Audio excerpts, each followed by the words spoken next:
Martial World Teyvat Chapter 27, Fan Fiction by Azazyel.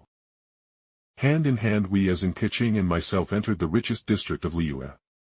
The strictly cultivation/martial arts district that held the shops and smaller clans of both forces that resided within Liyue itself. Most of the clans in reality had larger compounds built into one of Liyue's countless mountains and was viciously defended by said clan with their large number of fighters and practitioners. But not all clans had the sheer numbers, or their strongest member of the clan wasn't even at tier 3 of either cultivation or martial arts.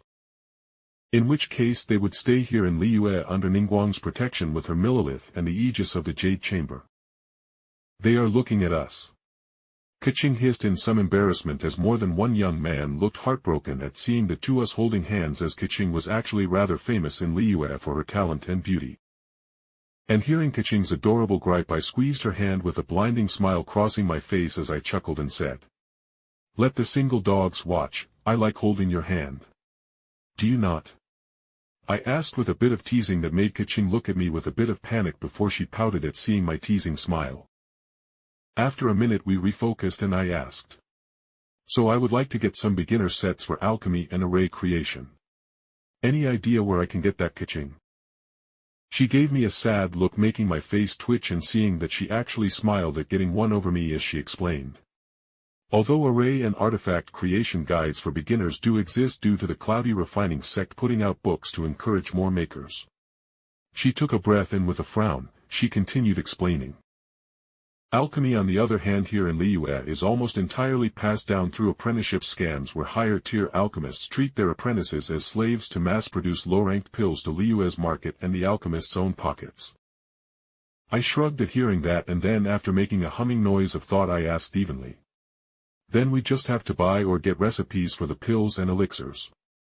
I don't need an alchemist when I can make machines that will scan the materials for age and their level of spiritual energy and then do the whole process. Keqing gave me that dull face she always gave me when I said something that was going to upend Liyue's belief system, but either way she shook her head with a wry smile and said, "All right. Then in that case let's go to the foreign section. The sages of Sumeru make the best pills in the world and are willing to sell old recipes that have been improved upon and are no longer in use." I blinked hearing her mention Sumeru, and as we walked through the luxurious district with people of power commonly within sight I asked Keqing, "So I know Liyue has the chasm and the pit. But what horrible catastrophe has befallen Sumeru, as all the nations are kinda fucked?" Keqing laid a hand on my stomach with her face going stern, and I realized I had said the wrong thing as her face twitched before her face smoothed over and she said flatly, "Sumeru is already half destroyed by the endless desert tide of monsters. The Everblight strangles and devours the life force of the jungles of Sumeru, and they are losing worse than most nations against the darkness, as they literally only have 2 gods in the land that survive to this day." Keqing's face was stern as she said, "Don't ask any more in case a Sumerian citizen hears. As they are still a proud people whether they be a warrior or researcher." I slowly nodded as Keqing took my wrist into her hand and pulled me deeper into the district until we entered the Sumerian side of the foreign business district, and I blinked at the abrupt change in Chinese Liyue building style to the Arabian/Indian style of building used in Sumeru architecture. But her previous words tingled at my mind. Only 2 gods were surviving. Was Rukkhadevata still alive? My lover brought me to one of the larger buildings and I saw a sign that read, "Academia Emporium," and as we walked in, I blinked as I realized there was some real spatial fuckery going on in here. As the building outside was like 15 to 20 meters tall with its domes and other bits that jutted out. But inside the store I was almost stunned at the modern-looking store that was 2 large floors tall with a moving escalator staircase going between each floor, and arrayed all over were large bookcases which were sealed off with glowing seals that held behind the seals vials and objects of value that we could buy.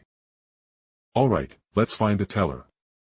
I spoke as I walked towards the back of the large store, with Keqing following behind me with her arms crossed under her chest as she looked around at all the materials, books, and otherwise treasures that were on display.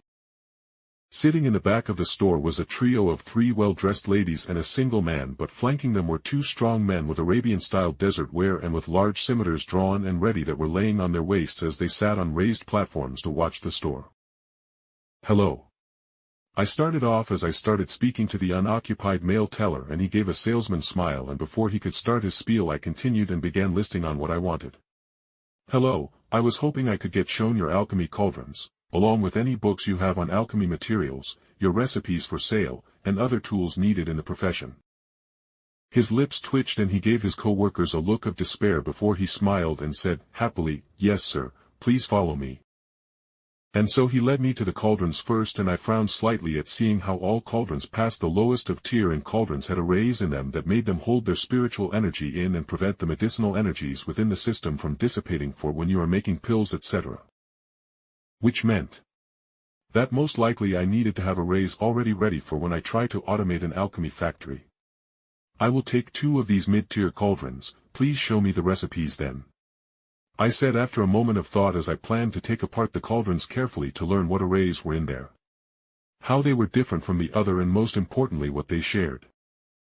And seeing me by the cauldrons, the employee actually looked happy, and I realized he was certainly going to make some amount of commission on this, so I let him enthusiastically introduce everything to me as he brought me over to the recipe library.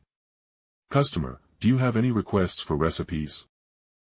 My lips twitched seeing the prices of the recipes, as each recipe followed the logic of cultivation, as they carried recipes for pills and elixirs that went from tier 1 to 4, which was the general level of strength that mortals got to in our limited lifespan, with tier 4 cultivators being like Ningguang and being a nascent soul. But even tier 1 recipes were 5 medium tier spirit stones. Which meant that the damned single recipe cost more than my fucking house by 10 damn times. It makes sense, I mean. Each recipe is quite literally a license to print your own damned money in making pills. I thought before I looked at the guy, and I said with a wry smile, do you guys do bulk discounts? The employee's face twitched before he said uneasily, which force are you part of? How many recipes between tiers do you want? I did some mental gymnastics and then I answered frankly, I am a member of the Liyue Keqing along with the Yuheng beside me, obviously. But yeah, I want probably 30 recipes for the first 3 ranks, so 90 total recipes. The reason I wanted the bulk discount was simple. The price jump between each rank was fucking high. A tier 1 was 5 medium tier spirit stones, a tier 2 was 50. And a tier 3 was 50 high tier spirit stones. With a single high class spirit stone being worth 100 medium ones. Re-e. And my machines weren't able to directly mine up high-tier spirit stones due to their radioactivity level fucking with my current machine sensors. The employee bit their lower lip and said, I need to ask my superior, so please wait here, as this is obviously a large purchase and she is the one who can discuss a discount and needs to finalize such a sale anyway.